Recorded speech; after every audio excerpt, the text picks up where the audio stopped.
Hello, IB Bio students. All right, today we are going to do random assortment, and this is found under topic 10, 10.1 to be more specific. So last lesson we talked a little bit about interphase and the stages of meiosis, and we looked how there are different events that are going to increase the genetic variation in organisms because the gametes that are produced during meiosis are all genetically different and unique.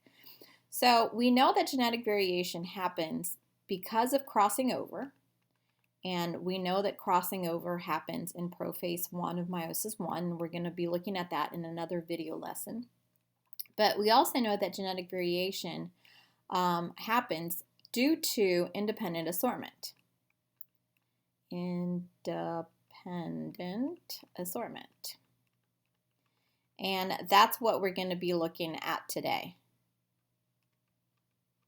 A third event that leads to genetic variation would also be random fertilization, meaning that a sperm could fertilize an egg randomly. All right, so in independent assortment, we are referring to, and you might hear it called random assortment as well.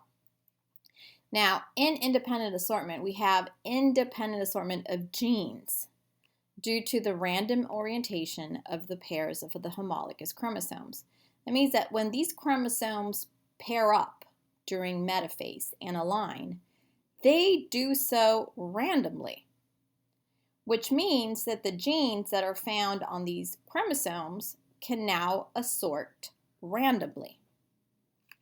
So let's go back and review some of the important vocabulary here. So remember that if we have a chromosome, right, within that chromosome we have genes, which are particular sections of DNA within that chromosome. Now, a gene can have two variations. So in other words, there can be two variations of a gene, and those variations are called alleles.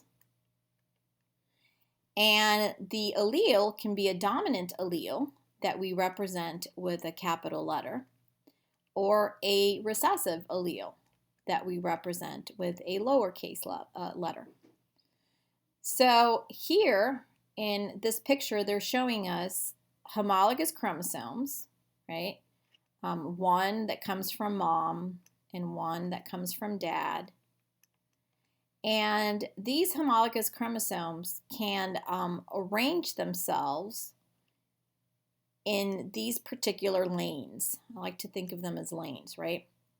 So here you see mom and dad arranging themselves in this particular location, but there could be another possibility, right? In this possibility, there might be differences in the lanes here, right? Here we have mom and dad's arranged like possibility 1, but what if these flip, right? And we have a different possibility then, right? See how they look different than here? So then that means that you can end up with different combinations due to these different possibilities of arrangements of these homologous chromosomes at metaphase 1.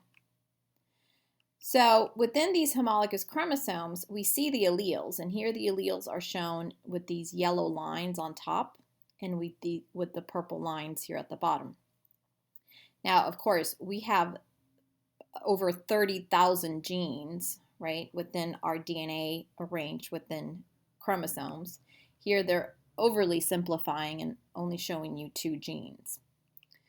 Now, here we see that after metaphase 1, anaphase 1 happens, and these homologous chromosomes are going to separate, and they are going to give rise to 2 haploid cells with a particular chromosome arrangement that looks like this.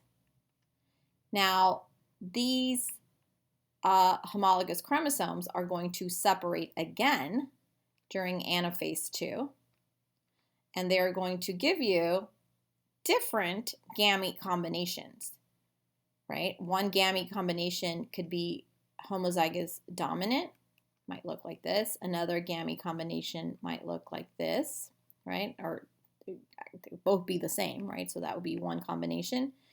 But you could have a homozygous recessive combination that looks like this, right? So two possible gamete combinations. If the chromosomes aligned like this during metaphase 1. But of course, there are different possibilities, right? Different random assortment. So then because of this different random assortment, we have different separation of these homologous chromosomes. And then we have a different separation of the chromatids, leading to two other possible combinations.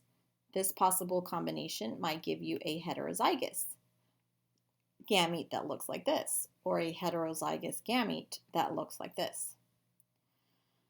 So this independent assortment, right, of these genes happened because homologous chromosomes arranged themselves independently of one another, and then they separated independently of one another, and then chromatids also separated independent of one another, giving you a different combination of gametes.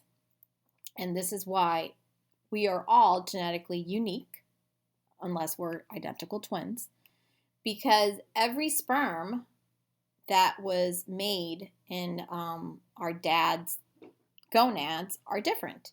And every egg or ova that's made in our mom's ovaries are different.